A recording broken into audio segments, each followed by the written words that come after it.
लिखो। बुध, सॉरी, छठे भाव में गुरु।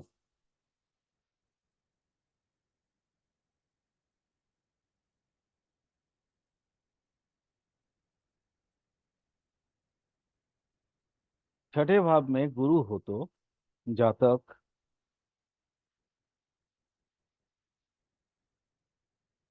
शत्रु को हराने वाला,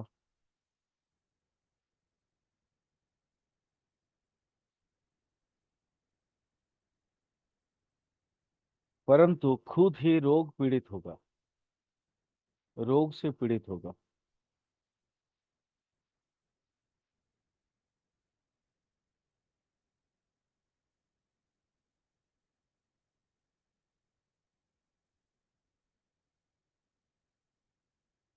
उसके सेहत कितनों हो खराब हो,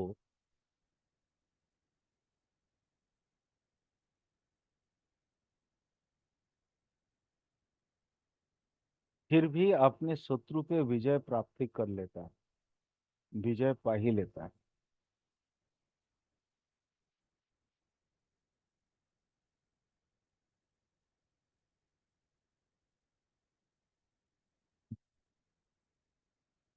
चाहे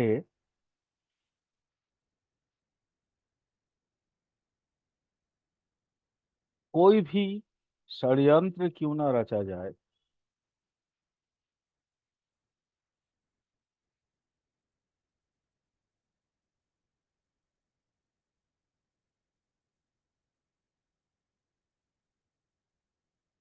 वह रुकता नहीं है, अपनी जीत पे कायम रहता है।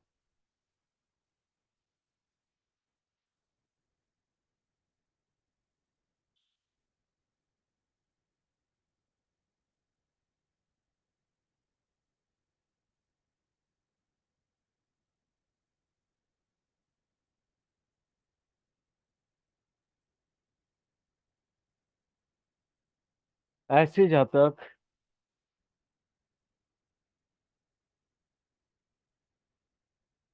अपने मामा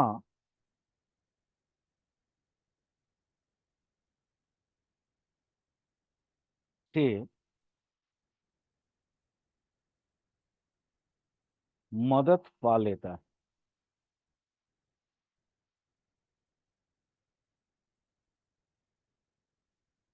और इसकी कीर्ति दूर दूर तक फैल जाती है।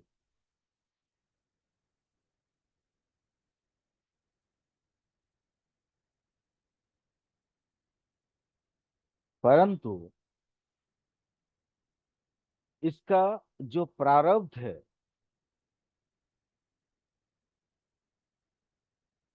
वो संपूर्ण नहीं होता,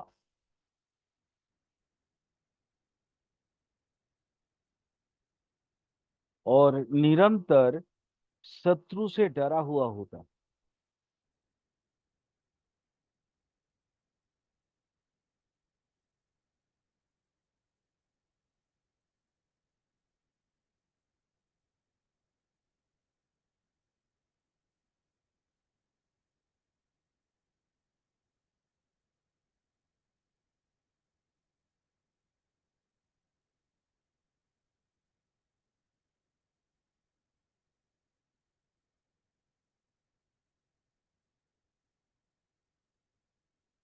छठे भाव में शुक्र,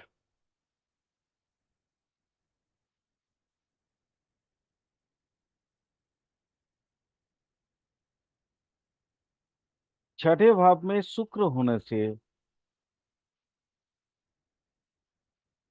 जातक डरपोक किस्म का होता है।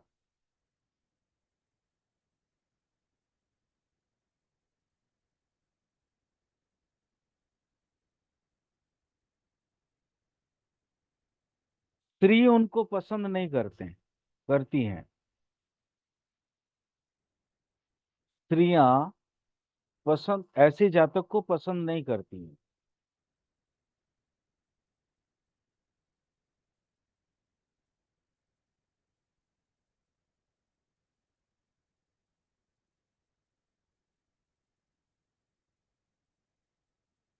पूरा लाइफ ऐसे लोग शत्रु से पीड़ित होते ही रहते हैं।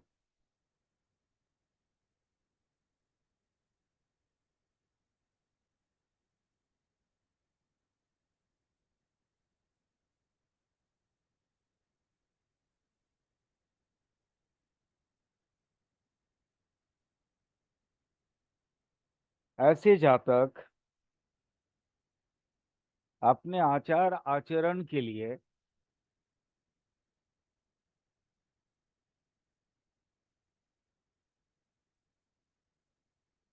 हमेशा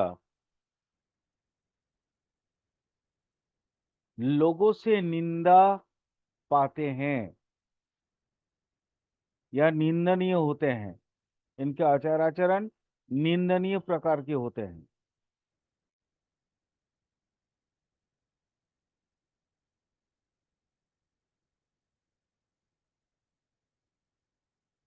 मतलब कि सर हर बारी हर किसी से लड़ते रहते हैं एक तरीके से, हाँ, मतलब मैंने कि उनका व्यवहार में सही आचार रहते हैं। आचरण, हाँ, आचार आचरण उनका ठीक नहीं होता है। अब ये पूरा सूत्र को उल्टा कर देगा अगर शुक्र बलवान हो जाए, बली हो जाए,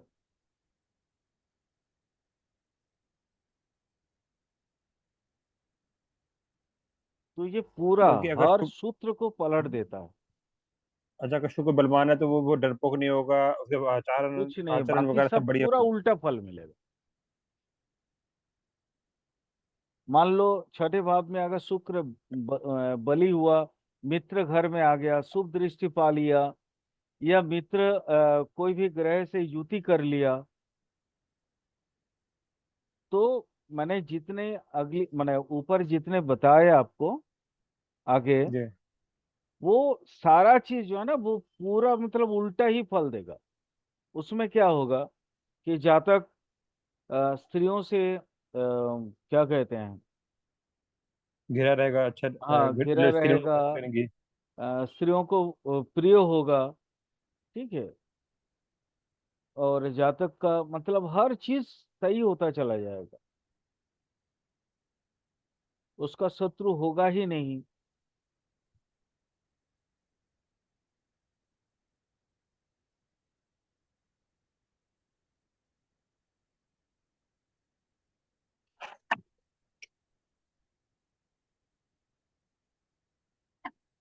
अब यहाँ पे सर वो राशि दिखनी है कि भाई कौन सी राशि पड़ रही है मेन तो। बिल्कुल बिल्कुल, राशि देखनी है और मित्र, ग्रह मैत्री चक्र देखना। ठीक ग्रह मैत्री चक्र देखना है। साथ में राशि के शत्रु मित्र अवस्था देखना है। कि भाई नैसर्गिक कैसे, तत्कालिक में कैसे, इन दोनों का बिल्कुल बिल्कुल जो जिसकी राशि में। बिल्कुल। ठीक। बलवान और भी तरीके से हो सकता है, जैसे चेष्टा बलि हो गया, दिग्बली हो गया, स्थान बल हो गया है। स्थान बलि हो गया। जी।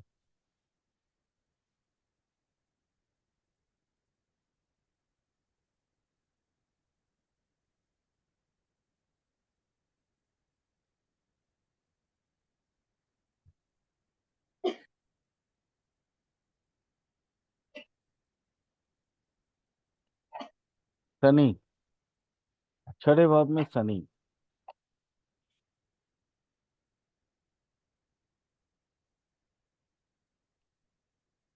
अब यहाँ बताओ अनुज, शनि पाप ग्रह है। अभी जी तक सर। छठे भाव के बारे में जितना कुछ मैं बताया, तो उसके हिसाब से आपका क्या इसमें फल कथन हो सकता है, बताओ। सर वैसे तो इस जगह पे अगर देखा जाए तो छठे भाव में शनि जो है जो अच्छा फल देगा अपने हिसाब से तो जी। लेकिन अगर वो कमजोर है, मतलब कि अगर वो पाप पीड़ित है, ये पाप, तो उसके फल सारे उल्टे हो जाएंगे सर। अगर वो शुभ दृष्टि से शुभ जगह पे है, उसके बल वगैरह अच्छा है, तो वो सब कुछ अच्छे फल देगा सर वो। बिल्कुल, लेकिन मैंने कुछ भी जी। और भी तो कुछ भी बातें होंगी। अगर चीजों को समझो ना, शनि की जी कारकत्व को। छठे भाव ऐसे ही उच्च भाव है। तो यहाँ पे अच्छा होता है सबसे भाव पाप में। ग्रह आने के बाद ऐसे ही वो अच्छा हो जाएगा। जी। आप छठे के जितने कारकत्व है उसको दिमाग में लाओ, शनि की सर कारकत्व उसके को लाओ। जी। उसके बाद एक मोटा मोटी एक चीज बोलो, बाकी तो मैं बताऊंगा आपको, लिखवाऊंगा। जी सर अच्छे भाव में अच्छा होता है, और उस हिसाब से देखा जाए तो यहाँ पर इसके शत्रु वगैरह कम होंगे। अच्छा, छठे भाव जी कालपुरुष कुंडली के अनुसार अंग विभाग में कौन सा भाग आता है? सर नाभि से और मूत्राशय से ऊपर अरे का जो पेट बीच का हिस्सा पेट, होता है। पेट पेट, पेट समझो हाँ ना, सर जी। पेट समझो हाँ ना। सर नाभि के। जी। पेट, अगर पेट है तो सूर्य कौन सा है? उपचय भाव में आने के बाद सूर्य क्या होगा? पेट मतलब जठर बोलते हैं उसको। जी। तो जठर में वो अग्नि प्रदान करेगा। और ये उसको ये जो है वहाँ पे गैस पर देगा, वायु शनि है तो। वायु, वायु कारक मतलब ऐसा नहीं है कि मतलब वो पेट का थोड़ा बहुत बीमारी दे सकता है, लेकिन मेजरली मेजरली क्या करेगा वो? वो पेट को ठीक रखने की कोशिश करेगा, क्योंकि वो अपना जगह मिल गया ना उसको। और जहाँ पे भाई, अगर मैं आपके घर पहुंच जाऊं तो आप कोशिश करोगे ना कि मेरा कैसे ठीक, मैं कैसे ठीक रहूं, वो कोशिश करोगे ना। जी सर। चलो चलो चलो, लिखो लिखो लिखो। शनि अगर छठे भाव में आ जाए तो ऐसी जातक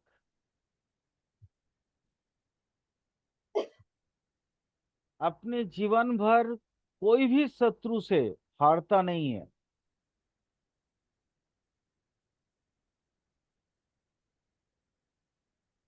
ये हो गया पहला पॉइंट।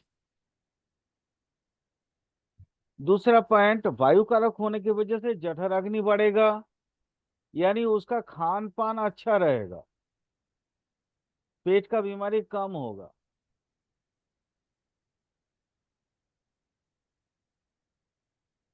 और इसका उसका भूख पाचन थोड़ा, तंत्र अच्छा रहेगा। पाचन पाचन तंत्र तंत्र अच्छा अच्छा रहेगा। रहेगा और भूख थोड़ा ज्यादा रहेगा।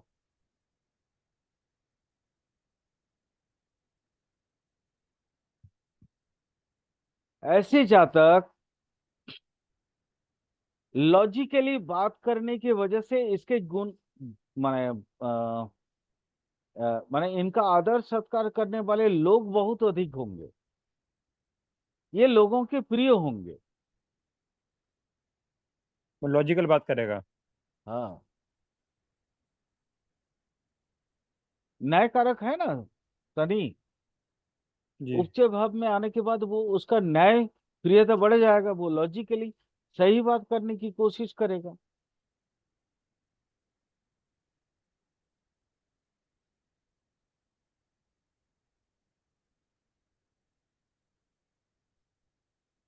इवन आपको मैं बताऊं, चाहे कितने असाधु या चोर या कोई भी तरीके का माने षड्यंत्रकारी क्यों ना आ जाए, ठीक है, अ, इनके विरुद्ध, लेकिन वो लोग भी इनके कोई हानि नहीं कर पाते, मतलब चाहे कोई भी लोग इनके हजारों विरुद्ध आ जाए। तरीके अपना ले। हाँ, कोई भी लोग इनके विरुद्ध आ जाए, लेकिन वो इनको हरा नहीं पाएंगे। नहीं, बिल्कुल नहीं हरा पाएंगे।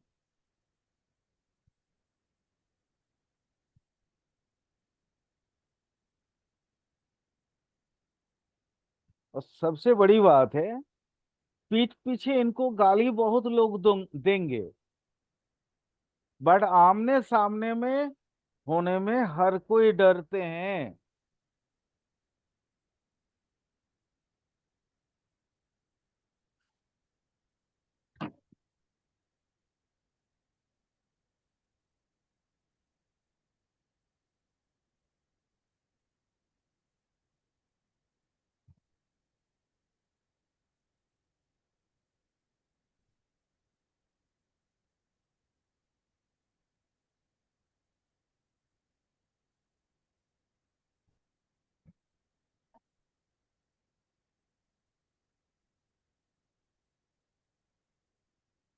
गाय, भैंस, ये सब का माने डेयरी फार्म जिसको बोलते हैं, चाहे वो डेयरी मतलब काऊ डेयरी हो जाए, है ना, बफेलो हो, भैंस वगैरह, ये सब से ना उसका तरक्की बहुत ज्यादा होता है।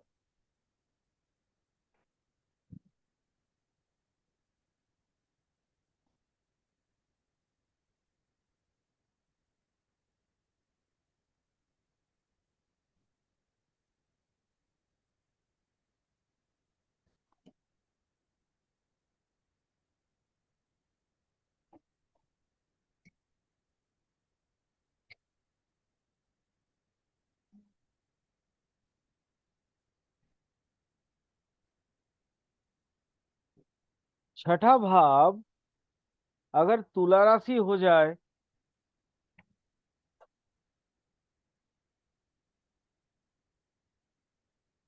छठा भाव अगर तुला राशि हो जाए या मकर राशि हो जाए या कुंभ राशि हो जाए, माने शनि का अपने दो घर और तुला,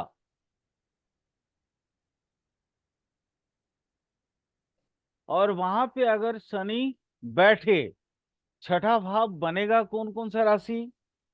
तुला, मकर और कुंभ। जी। और शनि उसमें बैठे हुए हों,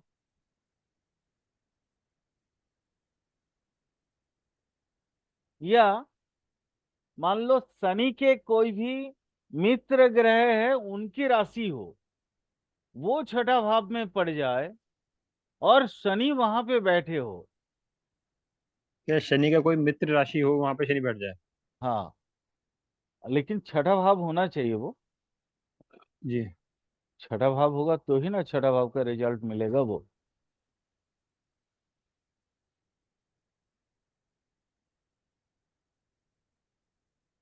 तो ऐसे शनि जातक को अतीव शुभ फल देते हैं।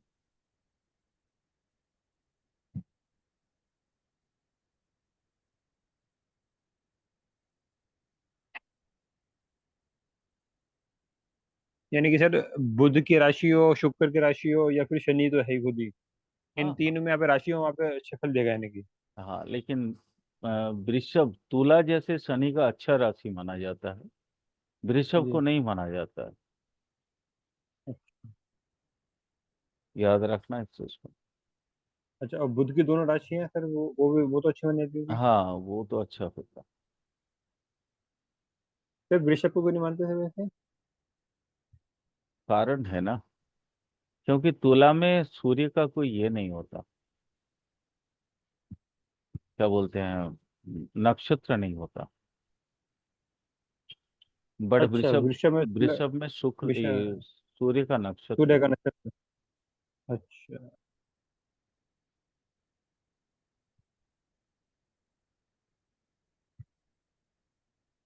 सर, इससे भी फर्क पड़ता है यानी कि सर। बहुत फर्क पड़ता है, थोड़ा बहुत नहीं, बहुत फर्क पड़ता है। इसकी पौराणिक अगर कहानी सुनोगे ना तो बहुत फर्क पड़ेगा। पौराणिक कहानी जानते हो, शनि का पैदाइश कैसे हुआ? हाँ सर, वो छाया वाला छाया बताओ, की वजह से सर। बताओ, बताओ, तब आपको समझ में आएगा कि सूर्य के साथ इसका कॉम्बिनेशन कैसा है।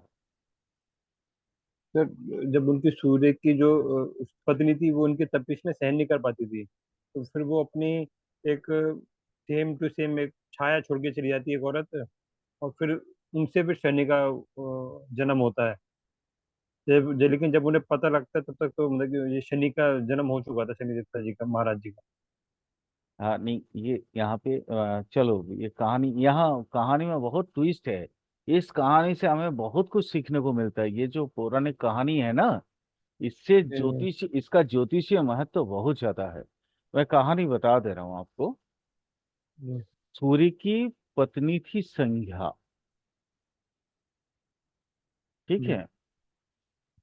तो संध्या, संध्या सूर्य के साथ बहुत खुश थी, लेकिन अ, जब मतलब ऐसा वक्त आया उत्तरायण का वक्त, तो सूर्य की तप जो है ना, ताप बहुत ज्यादा बढ़ता रहा, और संज्ञा जो है ना उस समय बर्दाश्त नहीं कर पाई। तो संज्ञा ने अपना एक क्लोन बनाया। क्लोन समझते हो? जी जी, समझ गए सर। जो आजकल जो आज है अनुरूप, वो पहले था ही अनुरूप, सर। अनुरूप। ठीक है। तो फिर वो संज्ञा वो सूर्य के लिए छोड़ दिया, और फिर वो घोटोकी के रूप में, मतलब घोड़ी के रूप में चली गई एक मुनि के आश्रम में। ठीक है, घोड़ी के जी रूप में चली गई। और वहां पे जाके मतलब वो उसको लगा कि ना थोड़ा सुकून मिल जाएगा और कुछ नहीं। अपने पति को छोड़ना, छोड़ना नहीं है उसको, पति को छोड़ना नहीं चाहिए, हम्म, लेकिन ताकि उनका भी तकलीफ ना हो, तो इसलिए अपने ही शरीर से, अपने मैंने स्किन से वो क्लोनिंग की थी, जिसके कारण सनी स्किन और हड्डी दोनों का कारक है। ठीक है, जी इसी की वजह से तो अपने स्किन और हड्डी को, हड्डी के माध्यम से उन्होंने क्लोन किया, और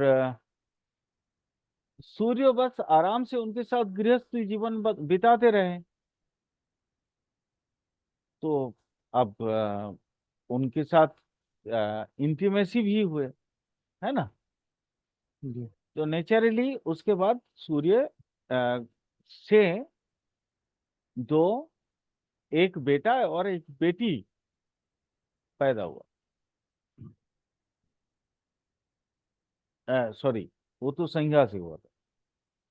संज्ञा से एक बेटा एक बेटी, जिसका नाम था यम, और एक यमी। और ये छाया से एक बेटा पैदा हुआ जिसका नाम है शनि। अब हम्म, यहाँ पे देखो, तीन मेटेरियल्स हमारे पास आ गया। एक आया स्किन, और दूसरा आया हड्डी, ठीक है, डीएनए और चमड़ा। अब जब सूर्य को समझ में आया, ये तो अपनी पत्नी है नहीं, संज्ञा तो है नहीं, तो जी उन्होंने फिर ध्यान में बैठा। फिर उन्हें पता चला कि ये पूरा वाक्य कि उसने क्लोन करके अपने आप को, वो चली गई कहीं बाहर। फिर वो चले गए, वो मुनिवर के ऋषिवर के तपोवन में, और वहां जाके अपना खुद को जो है ना एक घोटक के रूप में परिवर्तित किए, उसका रूप धारण किए। और जी फिर घोटक और घोटकी से, मतलब घोड़ा और घोड़ी, इनके जी संगम हुआ, और उसके बाद जो बना वो है अश्विनी कुमार द्वय, जुड़वा बच्चा हुआ उनका। अच्छा तो वो हो गया अश्विनी कुमार द्वय, जो कि आ, आगे चल के देवताओं का वैद्य बने। वही अश्विनी नक्षत्र का कारक ग्रह है, कारक है। जी तो अब यहाँ देखो क्या क्या चीज आ गया, तो यानी अश्विनी नक्षत्र आया। अश्विनी नक्षत्र है कौन? अश्विनी कुमार का मतलब वैद्य का एक अनुयायी हो गया, पर्यायवाची जी। हो गया। यानी अश्विनी नक्षत्र में अगर पैदा हुआ कोई इंसान होगा, वो वैद्य होगा। ये तो चीज आ गई। डॉक्टर वाले थोड़े बहुत गुण होंगे जी। हाँ, वैद्य मतलब कोई भी डॉक्टर हो, होम्योपैथ जी डॉक्टर हो, या आयुर्वेद डॉक्टर हो, कोई भी। वैद्य मतलब वैद्य ही ना। वैद्य जी। मतलब तो डॉक्टर, हम लोग वैद्य बोलते हैं। हाँ, अंग्रेजी में इसको डॉक्टर बोला जाता है। तो इसलिए सर यहाँ पे शनि नीच का होता है, क्योंकि यहाँ पे उसके वो हाँ, बिल्कुल, बिल्कुल। इसलिए बेस में एक नीच का हो। पिता का, वो वहाँ पे पिता भी एक तरीके से आया हुआ है उसके उसके उससे, और उसके उस माता का भी है एक तरीके का रोल, अब इसलिए जो उसे कारण वो सुनो, घोड़ी। नीच नीच और ये सब का कारण भी समझ लो। तो जब शनि को पता चला तो ऑलरेडी मतलब सूर्य को जब पता चला तो ऑलरेडी शनि तो पैदा हो चुका था, जी जी। है ना। तो अब वहां क्या हुआ, सूर्य इसको मानने का अपना बेटा मानने को पहले तैयार ही नहीं, और छाया को उसने घर से निकाल दिया। अब शनि अपने माँ के साथ चला गया बाहर। जी अब उसको लगा कि अपना पिता गलत है, यहां से वैरिता उत्पन्न हुई। वैरिता मतलब शत्रुता, दुश्मन। जी शत्रुता उत्पन्न हुई। अब इसके अधीन कौन कौन सा चला गया, अब ये चाह रहा था न्याय करना, इसलिए न्याय दंडाधिकारी शनि हो गए। ठीक है। और जी। इन्होंने, इनका दृष्टि हमेशा सूर्य पे रहता था कि वो क्या कर रहा है क्या नहीं कर रहा है, बस उसको वो स्पाइंग स्पाइंग समझते हो ना, स्पाई होना, जी। गुप्तचर वृत्ति, वो हम्म। दिन भर करते रहता था। अब यहां से कौन कौन सी ज्योतिषीय कारकत्व तो हमें मिल रहा है, देखो। पहला तो हमें मिला स्किन, दूसरा हमें मिला शनि से, दूसरा क्या मिला, हड्डी, जी तीसरा क्या मिला, न्याय चक्र, चौथा क्या मिला, शनि का कोई काम नहीं था, सिर्फ पिता पे लक्ष्य रखना था, वो हो गया अलग। हम्म। आलसीपन भी वहीं से आया, है ना। अब अच्छा, शनि इसलिए जो, आलसी है जी। हाँ आलसी, आलसी आया ना। चौथा कारकत्व तो कौन सा मिला हमको इस कहानी से, और वो कहानी में देखो वो आ, हमेशा मतलब फोकस एक चीज में रखता है। यानी शनि वाले आदमी फोकस्ड होते हैं, उनका लक्ष्य एक ही क्या होता होता है, फिक्स होता है उनका लक्ष्य। है, एकदम फिक्स होता है। ये हमें ज्योतिषीय कारकत्व मिल गया।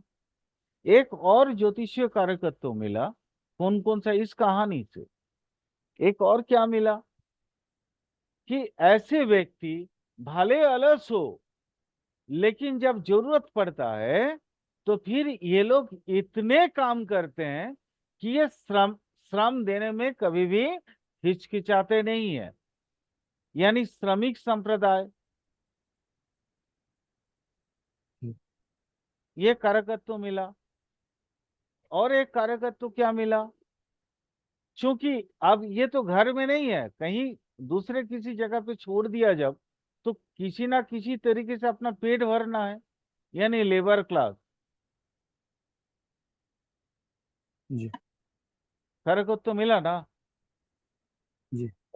तो ये इस कहानी से शनि के बहुत सी कारकत्व हमें मिल गया, जिसके कारण शनि, बाद में सूर्य शनि को मान लिया था कि चलो ये अपना बेटा है, बट शनि कभी भी सूर्य को अपने पिता कभी नहीं माना। इसलिए सूर्य के साथ शनि अस्त होता है, होने के बावजूद भी सूर्य को पूरा पूरा का पूरा मतलब उसका ये नहीं कर पाता, काम पूरा नहीं कर पाता। समझ में आया। जी सर। शनि और सूर्य अगर क्लोज कंजक्शन में हो तो शनि अस्त तो हो जाता है ना, जी दीप्तांश के हाँ सर। अंदर आने के बाद तो वो अस्त हो जाता है, लेकिन फिर भी सूर्य पूरा का पूरा प्रभाव नहीं दे पाता, पूरा रिजल्ट नहीं दे पाता। हमें इस कहानी से इतने सारे ज्योतिषीय तत्व मिलते हैं। देखो, कहानी मतलब कहानी है, कहानी को कहानी के तौर पे लेके हमको उसके अंदर जो प्रतीकी तरीके से हमें जो सिखाया गया है, हमको सिर्फ वही सीखना। जी तो हमें बाकी कहानी से कोई मतलब नहीं। पहले होता था, क्योंकि श्रुति विद्या होता था, ज्योतिष भी, पहले तो किताब नहीं होता था ना, तो ज्योतिष जी। जी श्रुति के आकार में ही कहानी के तौर पे लोगों को सिखाया जाता था। तो जिसके कारण आपको आज जैसे मैंने एक कहानी सुना दिया, आप कभी नहीं भूलोगे, है ना। जी।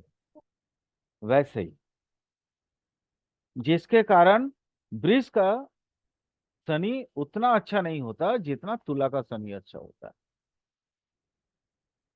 जिसके कारण मैंने आपको बोला, तुला, मकर और कुंभ का शनि अगर छठे भाव में हो, ठीक है, या मित्र के राशि में हो, तो फिर शनि बहुत अच्छा फल देता है। यही कारण था बोलने का। क्लियर? ठीक है। समझ में आया? ठीक है सर। हाँ सर, आ गया।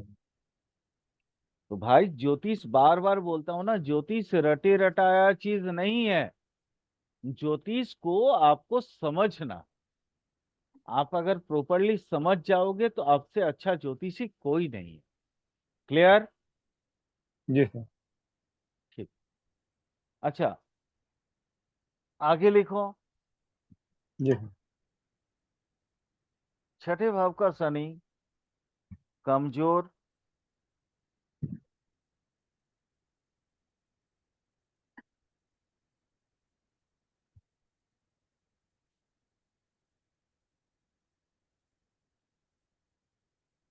ये शत्रु के गृह में हो, शत्रु की राशि में हो,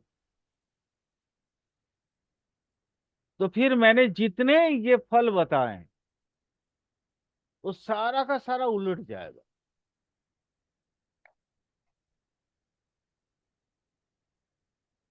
सारे शुभ फल अशुभ हो जाएंगे। सारे शुभ फल अशुभ। शनि बलवान होने से छठे भाव में होंगे तो ही अच्छा रिजल्ट मिलेगा, अदरवाइज पूरा का पूरा फल पलट जाएगा। बस एक उनको स्थान बल थोड़ा बहुत मिल सकता है, कि वो 7 से निकल ही है। हाँ, थोड़ा बहुत देखो, तो एकदम हाँ, तो वो वाला मिल सकता है, 100% बाकी तो तो कोई अशुभ फल या 100% शुभ फल मिलता नहीं है। है ना। हाँ, उपचय भाव में शनि है तो 2%, 3% कुछ तो शुभ फल उसके दे भी ही। उसके भी पॉइंट मिल जाएंगे कुछ सर। हाँ, कुछ तो मिल ही जाएगा। लेकिन वो सिर्फ माने इतना जो शुभ फल बोले हैं, उस शुभ फल का तो 50% तो कट ही जाएगा ना। 50 to 60, जी सर। 70% वो तो कट ही जाएगा। जैसे नॉर्मली क्या बोला था मैंने, कि शनि अगर षष्ठ भाव में हो, छठे भाव में हो, तो शत्रु भाई जी। होता ही नहीं है ना। लेकिन अब जी। क्या होगा, शत्रु भाई उसका निरंतर बना रहेगा। भले वो शत्रु से मतलब लोग लुक कर या छिपा कर अपने आप को, माने शत्रु से बच जाएगा, लेकिन डरेगा तो जरूर। आया समझ में? जी। जी। जी। चलो अब अगला लिखो, राहु।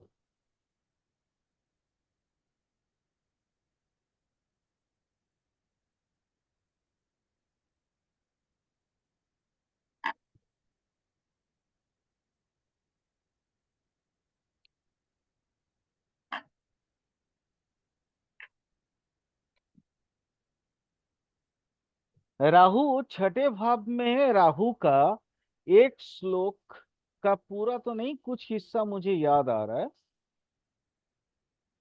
स्थिरं मानसं तत्तुल्यं पृथिव्याम।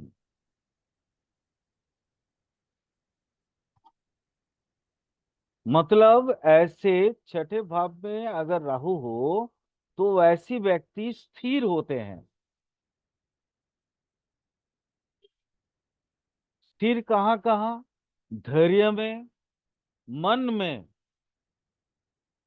स्थिरंग मानसंग मतलब स्थिर होते हैं मन, मन से, धैर्य से। और इसके तुल्य पृथ्वी में कोई भी व्यक्ति होता नहीं है।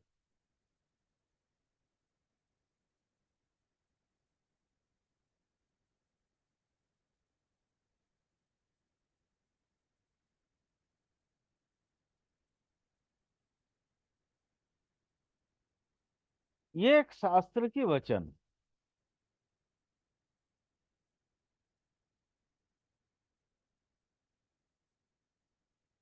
परंतु क्या आप इन्हीं वचनों में अपने आप को सीमित रखेंगे? नहीं ना।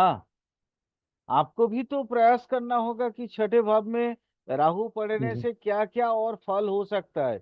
यानी राहु का फल, राहु के कारकत्व और छठे भाव के कारकत्व को ब्लेंडिंग करके आप उसका फल कथन करोगे। जैसे उदाहरण के लिए मैं आपको बताता हूँ, छठे भाव में अब देखो, ये राहु का एक अच्छा उत्तम घर है कालपुरुष कुंडली में, कन्या राशि।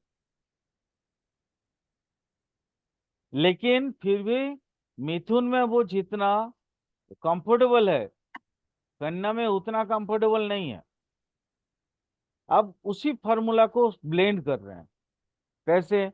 ऐसे जातक का शत्रु नहीं होगा, शत्रु होने से भी शत्रु को खत्म कर देगा।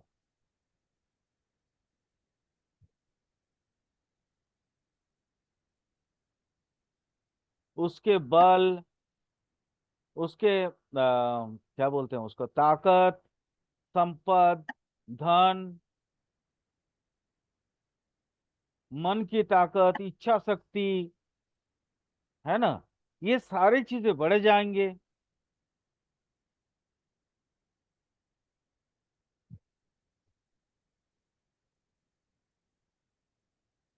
परंतु अचानक रोग होगा,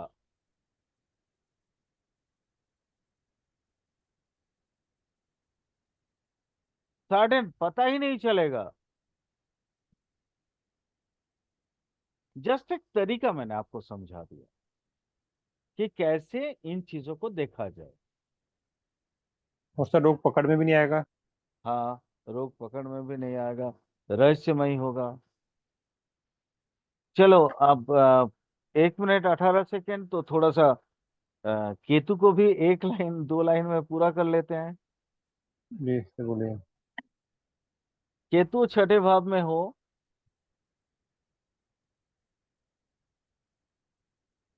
तो जातक को आ, चतुष्पद जानवर से, मतलब 4 पैर वाला जो जानवर होंगे, उनसे धन मिलेगा। वो कोई भी हो सकता है, गाय भैंस ऊंट कुछ भी हो सकता है, बकरी, भेड़। ये लोग रोगहीन होंगे। लेकिन केतु का नेचर क्या है? काट करना। और छठा भाव ननिहाल का है, तो ननिहाल से उसको कट कर देगा।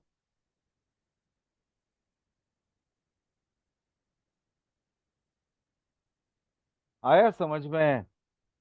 जी। केतु कैंची है, और कैंची जहां चल जाए फिर वहां दूसरों से कट हो जाएगा वो। तो ननिहाल से